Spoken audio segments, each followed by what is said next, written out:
အားလုံးပဲမင်္ဂလာပါဂရိတ်စစ်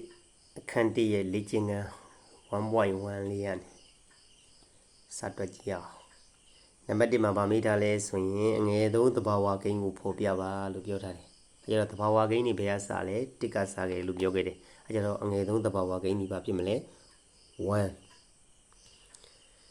ဒါဆိုရင်နံပါတ်2အပြေကိန်း6ခုကိုဖော်ပြပါအပြေကိန်းတွေဘယ်ကစအပြေကိန်း0ကနေစတယ်အဲကျတော့0ကနေနောက်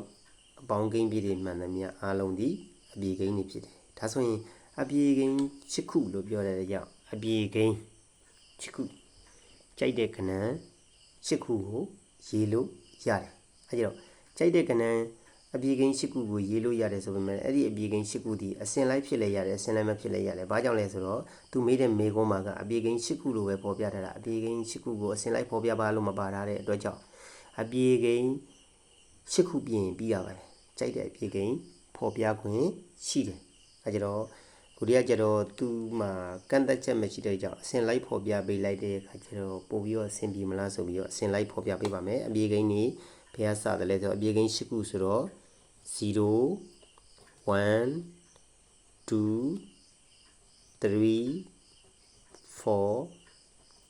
5 6 7ကဲရေးကြည့်အောင်1 2 3 4 5 6 8အဲကျတော့အပြေကိန်းဘယ်နှခုရှိသွားပြီလဲဆိုရင်8ခုဒါဆိုရင်သူမိတဲ့မေကွန်မှာအပြေကိန်း8ခုဆိုပေမဲ့ဒီတဲ့အတိုင်းမပြေခြင်းလဲကြိုက်တဲ့အပြေကိန်းနော်အရှာမတူတဲ့အပြေကိန်းတွေဖော်ပြလို့လဲရတယ်8ခုဖြင့်ပြီးတာပါပဲနောက်တစ်ခုနံပါတ်3နံပါတ်3ကဗာမိတာလဲဆိုရင်အငယ်ဆုံးအပြေကိန်းကိုဖော်ပြပါအငယ်ဆုံးအပြေကိန်းဘယ်ကစလဲအပြေကိန်းนี่0ကစတယ်အဲကြတော့အပြေကိန်းนี่0ကစတဲ့ကြောင့်အငယ်ဆုံးအပြေကိန်းนี่ဘာဖြစ်မလဲ0အဲ့ဒါဆိုရင်နံပါတ်4မှာဗာမေးထားတယ်လဲဆိုရင်2နှစ်အိတ်ကြားမှာရှိ2နှစ်အိတ်ကြားတွင်တဲ့တဘာဝကိန်းမိများရှိသည်နည်းလို့မေးထားတယ်အဲကြတော့2နှစ်အိတ်ကြားမှာတဘာဝကိန်းမိများရှိသည်နည်းဆိုရင်2နှစ်အိတ်ကြားလို့ပြောတဲ့ကြောင့်2ရေးမယ်8ဟာနော်2ကနေ8ကိုအကုန်လုံးရေးလိုက်မယ်2, 3, 4, 5, 6, 7, 8သူမေးတဲ့မေးခွန်းမှာက2နှစ်အိတ်ကြားလို့မေးတဲ့အတွက်ကြောင့်ဂျားထဲမှာရှိတဲ့သဘာဝကိန်းတွေကိုဖော်ပြခိုင်းတာအဲကြတော့ဂျားထဲမှာရှိတဲ့သဘာဝကိန်းအရေးအတွက်ကဘယ်နှခုရှိသလဲလို့မေးတာညီများရှိတဲ့နည်းလို့မေးတာအရေးအတွက်ကိုမေးတာအဲကြတော့2နှစ်အိတ်ကြားမှာရှိတဲ့သဘာဝကိန်းလေးတွေကိုရေးကြည့်အောင်3 4 5 6 7ဆိုတော့1 2 3 4 5ဘယ်နှခုရှိသလဲဆိုရင်2နဲ့အိတ်ကြားမှာသဘာဝကိန်း5ခုရှိတယ်နောက်တစ်ခုသူကမေးခွန်းကထပ်မေးထားသေးတယ်ထိုကိန်းတို့ကိုဘာလုပ်ခိုင်းတာလဲဆိုရင်ဖော်ပြခိုင်းတာထိုကိန်းတို့ကိုဖော်ပြပါဆိုတော့ထိုကိန်းတွေကိုဖော်ပြခိုင်းတဲ့သဘောမျိုးအဲ့ဒါဆိုရင်ထိုကိန်းတို့မှာအဲ့ကြတော့ဘာဖြစ်မလဲ3, 4, 5, 6 7တို့ဖြစ်ကြတယ်ဒါဆိုရင်နံပါတ်5နံပါတ်5ကဗာမေးထားတယ်လဲဆိုရင်5ဖြစ်ဆုံးသောခဏန်း6လုံးပါသည့်အငယ်ဆုံးအပြေကိန်းကိုရှာပါပြီးရင်2ဖြစ်ဆုံးသောခဏန်း6လုံးပါသည့်အကြီးဆုံးအပြေကိန်းကိုရှာပါဒီမှာမေခွန်းတစ်ပုဒ်တည်းမှာ2မျိုးမေးထားတယ်ဒါဆိုရင်ပထမဆုံးမေးတဲ့မေခွန်းက5ဖြစ်ဆုံးသောခဏန်း6လုံးပါရမယ်ဟုတ်နော်5နဲ့လည်းဆုံးရမယ်ခဏန်းအကြီးအတွက်ကလည်း6လုံးပါရမယ်ပြီးရင်အဲ့ဒီ6လုံးပါတဲ့ကိန်းကလည်းပဲအငယ်ဆုံးအပြေကိန်းလည်းဖြစ်ရမယ်အဲ့ဒါဆိုရင်5ဖြစ်ဆုံးသောဆိုရင်6လုံးရဲ့နောက်ဆုံးမှာ5ဖြစ်ဆုံးပေးရမယ်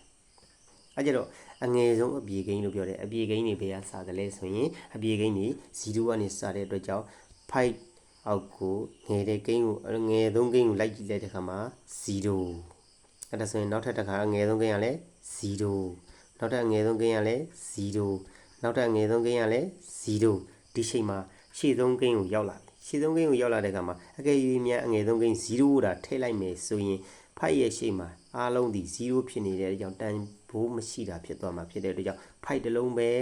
တန်ဖိုးရှိတယ်လို့ဖြစ်သွားမှာအဲကြတော့ခဏန်း6လုံးတော့ပြည့်သွားတယ်5တစ်လုံးပဲတန်ဖိုးရှိတာဖြစ်တဲ့အတွက်ကြောင့်ဒါကြီးဟာပြန်တွေးကြည့်မယ်ဆိုရင်တော့ဒါကမှားပါတယ်ဒါကြောင့်မလို့သူတို့ရဲ့0တန်ကြေးရှိအောင်လို့ဒီက0တွေတန်ကြေးရှိတော့အောင်လို့ရှေ့ဆုံးလေးမှာဗာလေးထည့်ပေးလိုက်မယ်ဆိုရင်6လုံးလုံးကိုကိန်းတန်ဖို့အပြည့်ခေါ်လို့ရမလဲဆိုရင်ရှေ့ဆုံးမှာ 1လေးတာထည့်ပေးလိုက်မယ်ဆိုရင်ကိန်း6လုံးလုံးကိုအပြည့်အဝခေါ်လို့ရသွားမယ်နောက်တစ်ခုထပ်မေးထားတာဗာမေးထားလဲဆိုရင်2ဖြစ်ဆုံးသောကဏ္ဍ6လုံးပါသည့်အကြီးဆုံးအပြည့်ကိန်းကိုရှာပါဆိုရင်အဲ့ဆိုရင်ကဏ္ဍ6လုံးရှိရမယ်အဲ့ဒီကဏ္ဍ6လုံးထဲမှာနောက်ဆုံးလုံးဒီဘာနဲ့ဆုံးရမလဲဆိုရင်2နဲ့ဆုံးရမယ်2နဲ့ဆုံးတဲ့ကဏ္ဍ6လုံးကဲအဲ့ဒါဆိုရင်ဒီကဏ္ဍ6လုံးမထည့်ခင်မှာနောက်ဆုံးမှာ2နဲ့ဆုံးမှာဆို2လေးကိုထည့်ထားမယ်အဲ့ဒီဆုံးတဲ့အချိန်မှာသူဒီဘာကိုပြောတယ်လဲဆိုရင်အကြီးဆုံးအပြည့်ကိန်းလို့ပြောတယ်အဲ့ဒါဆိုရင်ကဏ္ဍကိန်းတစ်လုံးချင်းဒီတိုင်းမှာအကြီးဆုံးအမြင့်ဆုံးက9ဒါကြောင့်မို့သူ့ရဲ့ရှေ့မှာ9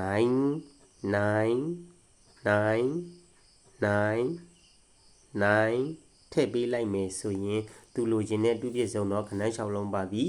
အကြီးဆုံးအပြည့်ကိန်းကိုရရှိပါမယ်နံပါတ်6မှာကျတော့ဗာမေးထားတယ်လဲဆိုရင်6,0,3,5ခဏန်းများကိုအသုံးပြုရမယ်အဲ့ဒါဆိုရင်ခဏန်းဘယ်နှလုံးရှိလို့ဆိုတော့4လုံးအဲ့ဒီခဏန်း4လုံးပဲအသုံးပြုရမှာကျန်တဲ့ခဏန်းတွေသုံးစရာမလိုဘူးအဲ့တော့အဲ့ဒီခဏန်းတွေကိုအသုံးပြုပြီးတော့ရရှိမိအငယ်ဆုံးအပြည့်ကိန်းနဲ့အကြီးဆုံးအပြည့်ကိန်းဒီခဏန်း4လုံးကိုလည်းအသုံးပြုရမယ်မေးတဲ့မေးခွန်းအဲ့ဒီခဏန်း4လုံးကနေအငယ်ဆုံးအပြည့်ကိန်းကိုလည်းရေးပြရမယ်အကြီးဆုံးအပြည့်ကိန်းကိုလည်းရေးပြရမယ်အဲ့လိုရေးပြီးဆိုရင်နဲ့အဲ့လိုရေးတဲ့ခါကြရင်နဲ့ဟောဒီကစစ်ဆိုရင်လည်းပဲကိန်းတစ်လုံးဟောနော်0ကိန်းတစ်လုံး3ကိန်းတစ်လုံး5ကိန်းတစ်လုံးအဲ့လိုကိန်းတစ်လုံးရေးသည့်အခါမှာတဲ့ကဏ္ဍတစ်လုံးစီကိုတစ်ချိန်ပဲအသုံးပြုရမယ်ဟုတ်မလားစစ်ဆိုရင်လည်းပဲ